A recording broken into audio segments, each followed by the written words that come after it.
GST सुधार की चर्चा आज इस समय पूरे प्रदेश में हो रही है। जब से जीएसटी 2.0 आया है, हर जगह हम जहाँ भी देख रहे हैं लोग जीएसटी घट गई है इसकी चर्चा कर रहे हैं। इसी के बारे में आज हम बात करने के लिए यहाँ मौजूद है। यहाँ तमाम कारोबारी लोग मौजूद है हमारे साथ में। हम इनसे बात करेंगे, इनसे पूछेंगे कि इनके हिसाब से इन्हें क्या लगता है कि जीएसटी कम होने से कितना फ़ायदा बढ़ेगा, कितना क्या ग्राहकों को फ़ायदा होगा, कितना व्यापारियों को फ़ायदा होगा। इनसे बात करेंगे।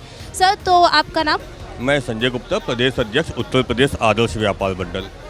आपको क्या लगता है कि ये जो जीएसटी कम हुई है, 2 स्लैब में हो गई है, 5%, 18% ज़ीरो हो गई है, बिल्कुल खाने की चीज़ों पे नहीं है, धूम्रपान वाली चीज़ों पे है, तो इस पर आपका क्या कहना है? देखिए, तमाम ऐसी वस्तुएं जो पहले 18% पे थी उनको 5% स्लैब पर लाया गया है। तमाम ऐसी वस्तुएं जो 28% पे थी उनको 18% पर लाया गया है। जैसे कि सीमेंट पहले 28% पे थी, सीमेंट को 18% के स्लैब में लाया गया है। इसी प्रकार से खाने पीने की तमाम वस्तुएं जो पहले 5% पे थी या और दोनों पे थी उनको 0 कर दिया गया है।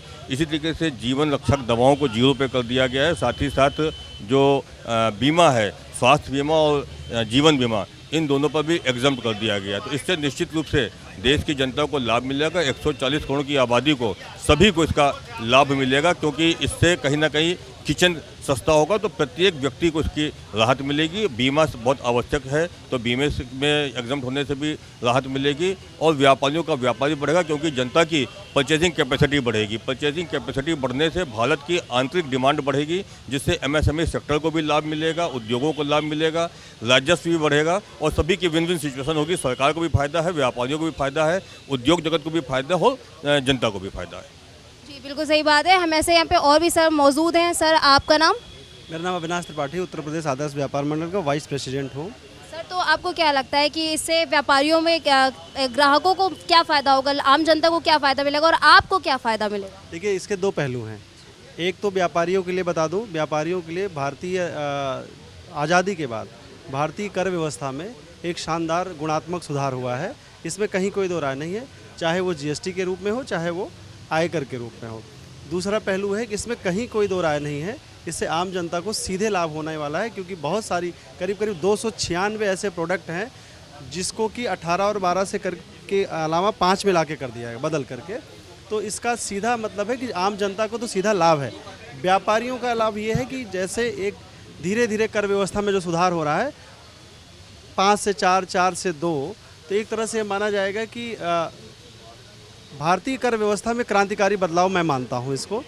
और ये उम्मीद भी करता हूं कि सर्विस सेक्टर चूँकि बहुत अछूता है, तो अभी उसमें भी 18% जीएसटी है। हम लोग उम्मीद है, मांग के साथ भी उम्मीद है कि जो है आने वाले समय में जो सर्विस सेक्टर है, जिसको बिल्कुल इन्होंने छोड़ रखा है, इन्होंने प्रोडक्ट पे फोकस किया है। तो सर्विस सेक्टर, जैसे मान लीजिए कोई गरीब आदमी है, किसी एडवोकेट के पास जाता है, वो सलाह लेने जाता है, तो वो 18% कहाँ से पे कर पाएगा? या तो वहाँ टैक्स चोरी होगी, और अगर ईमानदारी टैक्स देना है तो उस टैक्स की दर अगर उसको भी 5% के दायरे में लाया जाए तो हर आदमी आसानी से पे कर ले। इसी तरह से डॉक्टर का है, वो सर्विस सेक्टर के लोग हैं। अगर डॉक्टर्स जो है उनकी फ़ीस में 18% अगर वो जीएसटी लेकर के अपने पेशेंट से लेंगे तो शायद मुश्किल होगी, या वहाँ टैक्स चोरी होगी। तो इसी तरह से रियल इस्टेट है, बहुत सारी जगहों पे है जहाँ पे सर्विस सेक्टर पे भी ध्यान देना ज़रूरी है। किन्हीं कारणों से सरकार ने नहीं टच किया होगा, पर मुझे पूरी उम्मीद है कि आने वाले समय में सर्विस सेक्टर पे वो ध्यान देंगे और टैक्स दर कम करेंगे। सर, लेकिन हमने अपनी कई लोगों से बात करी, उनका कहना है कि ये चुनाव, बिहार चुनाव आने वाले, इस वजह से किया गया। पिछले 14 से लेकर अभी तक क्यों नहीं किया? मुझे लगता है कि इसीलिए देश की जो आम जनता है वो एक 1 नेशन 1 इलेक्शन की बात कर रही है। चुनाव तो हमेशा हर जगह चलता रहता है, 4-5 महीने का गैप जाता है, चुनाव है। एक दिन का फैसला नहीं होता। इतना बड़ा फैसला करने के लिए 2-3 साल पहले से इसकी तैयारी चलती है। कितनी बैठकें हुई होंगी जीएसटी काउंसिल की, तब जाकर के सारी चीज़ें होती है। वो सब देखिए, विपक्ष के लोग बोलेंगे, उनका काम है। लेकिन व्यापारी और आम जनता को इससे राहत है, इसमें कहीं कोई दो राय नहीं। बिल्कुल सही बात है। हम सर आपसे जानना चाहेंगे कि आपकी इस पर क्या राय है? जीएसटी कम हुई है, इस पर आप कितना सहमत हैं? और सरकार का कहना है कि जीएसटी कम होने से लोगों को रोजगार मिलेगा, आम जनता को जो मुसीबतें झेलनी पड़ी थी उनसे उसमें राहत मिलेगी, इस पर आपका क्या है? रोजगार तो सेकेंडरी चीज़ है, मेन चीज़ ये है कि जो जीएसटी कम हुआ है उससे परचेजिंग पावर बढ़ेगी, जीडीपी में इम्पेक्ट आएगा इसका, और जो फॉरेन से है उसका भी सेल डाउन होगी compare of Indian, boost up मिलेगा इंडियन। मैंने कुछ लोगों से बात की, उनका कहना ये है कि ये जीएसटी बढ़ाई भी तो उन्हीं ने थी, अब कम कर दिए तो क्या बता रहे हैं? पहले लागू ही कहाँ था? पहले तो डिफरेंट था, 28% अलग अलग स्लैब था, अब इन्होंने 2 कैटेगरी कर दिए। हाँ, सब पास ऑन करेंगे सब लोग। तो सर आपका क्या व्यापार है? आप क्या व्यापार करते हैं? मेरा यहीं पर है छोटा सा। क्या है, किस चीज़ की? कपड़े की है, किस चीज़ का? शेयर ट्रेडिंग का काम है। सर हम आपसे जानना चाहेंगे कि आपकी इस पर क्या राय है? हमारे साथ तो बहुत अच्छा हुआ, सरकार ने बहुत बढ़िया किया गया है। उसका रीज़न ये है कि जो ग्राहक टैक्स की वजह से लेना परचेज कम करते थे, अब वो ग्राहकों का इंटरेस्ट जगेगा, और रेट कम होने से हर व्यापारी को फ़ायदा है इस चीज़ से। सर आप हमें ये बताएं, हमने ये देखा कि अभी जो नया आया है जीएसटी का टिप 2.0, इसके तहत हमने देखा कि मेडिकल पर 0 टैक्स कर दिया गया। इस पे जो लोग बीमार हो जाते हैं या फिर कई ऐसे जो हैं जो मेडिसिन बहुत महंगी होती, कैंसर जैसी दवाइयाँ जो बहुत महंगी होती हैं, उन पर काफ़ी भारी टैक्स लगता है, उस पर आपका क्या कहना है? उन्होंने जो कम किया है तो उस पर लोगों को कितना फ़ायदा मिलेगा? लोगों को काफ़ी फ़ायदा हुआ है, खासतौर से जो गरीब आदमी जो इलाज नहीं करा पाता था, उसको एक सीधा फ़ायदा इसका ये है कि अब आसानी से इलाज जाके अस्पतालों में, सरकारी अस्पतालों में बात करा सकता है। दवाइयाँ सस्ता होने की तरीका ये हुआ कि अब आदमी, जो आम आदमी है, उसके रीच के पहुंच पे दवाइयाँ पहुंच गई हैं। क्योंकि हमने भी कुछ वक्त पहले एक कॉन्फ्रेंस में सुना था कि हमारे विपक्ष जो है वो सवाल उठा रहे थे कि पढ़ाई जैसी चीज़ों पे इतना भारी टैक्स लगा रखा। अब तो हमारा जो पढ़ाई पे जैसी चीज़ों पे टैक्स खत्म कर दिया गया, अब तो सवाल नहीं उठना चाहिए। इस पर आपका क्या?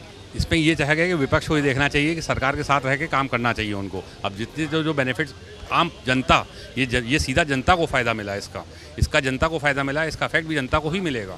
टैक्स कम होना स्वास्थ्य सेवाओं के लिए, शिक्षा के लिए, जनता के लिए बहुत अच्छा है ये। अच्छा, हम एक चीज़ और जानना चाहेंगे आपसे कि जब टैक्स बढ़ा था तो हम जब सामान लेने जाते थे, आम जनता दुकान में जाती थी कि भाई हमें सामान दे दीजिए, तो वो कहते थे भाई अब टैक्स बढ़ गया, ये चीज़ इतनी की थी लेकिन अब टैक्स बढ़ गया तो ये इतने की मिलेगी। अब जब टैक्स कम हो गया है तो फिर वो कम पे देंगे या नहीं देंगे? वो बिल्कुल दुकानदार करेगा, जीएसटी के हिसाब से जाएगा। जीएसटी जब रिटर्न कम हुआ है तो ऑनलाइन जब बिल देगा आदमी तो उसमें जीएसटी का टोटल लिखा रहता है कि 12%, 18% या 28% है, तो सीधा इफेक्ट तो पब्लिक को मिलना ही है। लेकिन फिर उनका कहना ये है कि हमारा जो सामान है वो पहले का आया हुआ, जीएसटी तो अब कम हुई है, हमने तो हाई लेवल प्राइस पर खरीदा था, हम कम करके कैसे दे दें? देखिए, दुकानदार को हमेशा ही पब्लिक का भरोसा जीतता है, ग्राहक बनाने की काम करता है। ऐसा कोई ग्राहक नहीं करेगा कि अपना काम ख़त्म करे या काम ख़राब करे। तो आपने सुना यहाँ पे हमारे साथ तमाम व्यापारी मौजूद रहे, उन्होंने अपनी अपनी राय बताई। उनका साफ कहना है कि गवर्नमेंट ने जो ये रूल किया है वो पूरी तरीके से कारगर है, उसके साथ ही वो कारोबारी और ग्राहकों सभी को फ़ायदा ही पहुँचाएगा। तो ये थी हमारी आज की खास रिपोर्ट। ऐसी और तमाम खबरों को पाने के लिए देखते रहिए लाइव न्यूज़ एक्स। मैं हूँ आपके साथ अंजलि मिश्रा। धन्यवाद।